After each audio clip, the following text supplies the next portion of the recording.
फैसला जो भी हो मंजूर होना चाहिए, फैसला जो भी हो मंजूर होना चाहिए, जंग हो या इश्क भरपूर होना चाहिए। तो आइए एक और प्यारा सा भजन आप लोग के लिए जो बहुत ही पॉपुलर है, आप लोग बहुत पसंद करते हैं। भल ही बाटे बाबा नगरिया दूर ए पिया जाई जरूर, भल ही बाटे बाबा नगरिया दूर ए पिया जाए जरूर, भल ही बाटे बाबा नगरिया दूर ए पिया जाए जरूर, ए पिया जाए जरूर।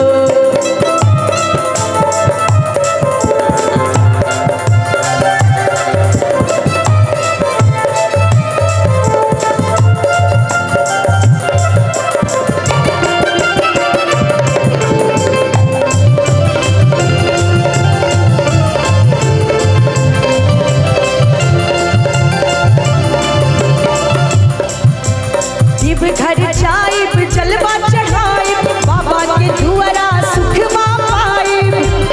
तालियों के साथ। देव घर जाइब जलवा चढ़ाइब बाबा के दुआरा सुखवा पाइब। बाबा से नैया भरपूर, अरे बाबा से नैया भरपूर, पिया जाए जरूर, भला ही बाटे बाबा नगरिया दूर ए पिया जाए जरूर, भला ही बाटे बाबा नगरिया दूर ए पिया जाए जरूर, ए पिया जाए जरूर।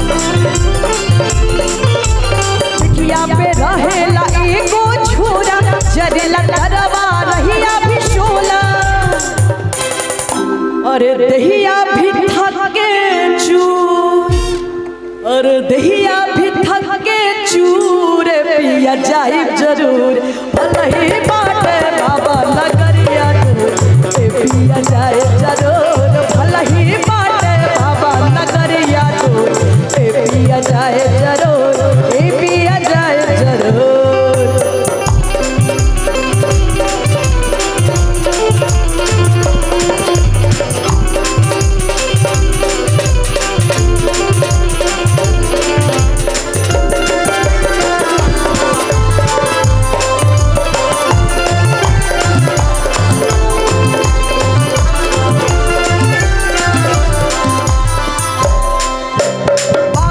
भजन में मनवा रमेला, सावन में भक्तन की लीला चलेला।